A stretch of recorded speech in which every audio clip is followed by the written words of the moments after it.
Okay, so it's about 7:15 on Friday, February 28th, and we're starting to get some reaction to the meeting, if you want to call it that took place in the Oval Office today with Donald Trump, Volodymyr Zelensky, J.D. Vance, and our wonderful new Secretary of State, Marco Rubio.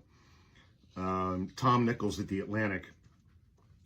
Tom Nichols is not former military, but he taught at the United States War College for over 25 years, educating officers in all branches of the military. He is steeped in Russian history and European history, and he wrote an article this afternoon for The Atlantic that was simply titled, "It Was an Ambush. Today marked one of the grimmest days in the history of American diplomacy." And I'm going to read a few sections from this article. I mean, it was, if you go back and watch it again, it absolutely was an ambush. It was pre-planned, it was staged, it was scripted. Leave aside, if only for a moment, the utter boorishness with which President Donald Trump and Vice President J.D. Vance treated Ukrainian President Zelensky at the White House today. Also leave aside the spectacle of American leaders publicly pummeling a friend as if he were an enemy. All of the ghastliness inflicted on Zelensky today should not obscure the geopolitical reality of what just happened. Key sentence. The President of the United States ambushed a loyal ally so that he can make a deal with the dictator of Russia to sell out a European nation fighting for its very existence. That sums it up. This meeting reeked of a planned attack, all of it designed to humiliate the Ukrainian leader on national television and give Trump the pretext to do what he has indicated repeatedly what he wants to do: side with Russia and bring the war to an end on Russia's terms.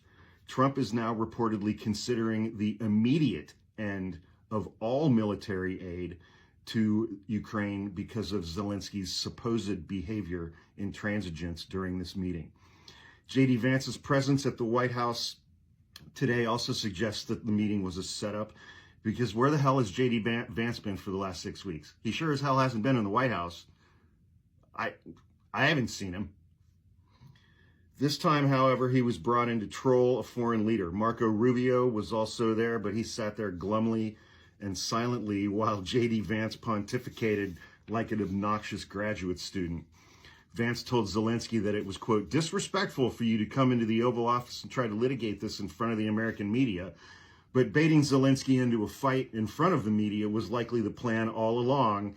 At one point, Trump said, "This is going to be great television."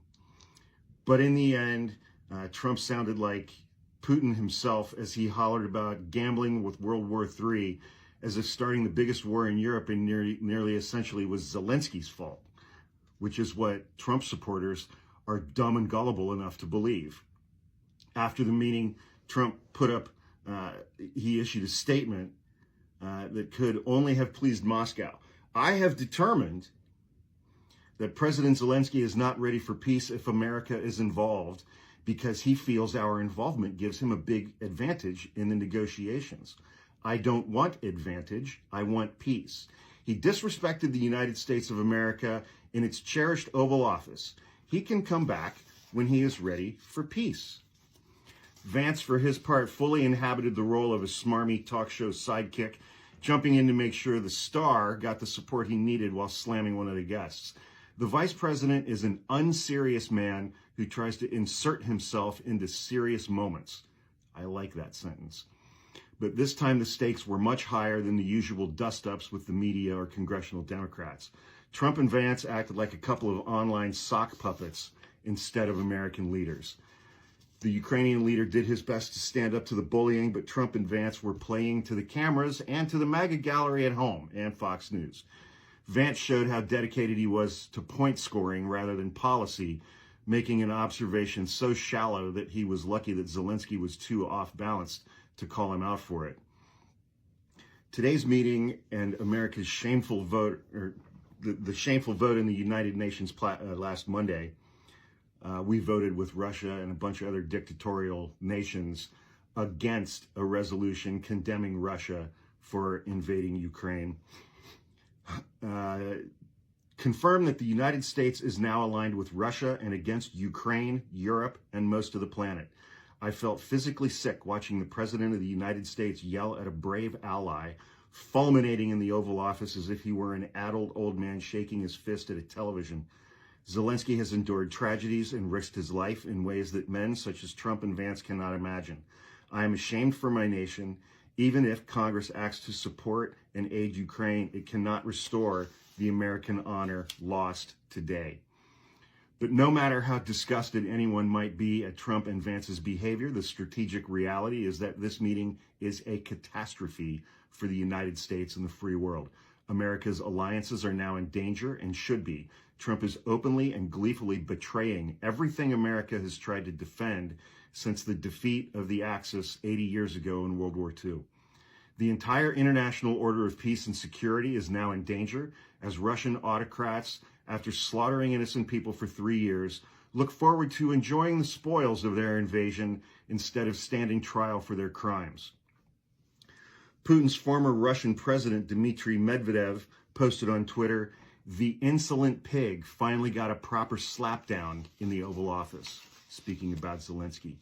Friday, February 28th will go down in the history books as one of the grimmest days in American diplomacy, the beginning of a long-term disaster that every American, every U.S. ally, and anyone who cares about the future of democracy will have to endure. With the White House's betrayal of Ukraine capping a month of authoritarian chaos in America, Putin, along with other dictators around the world, can finally look at Trump with confidence and think, he's one of us.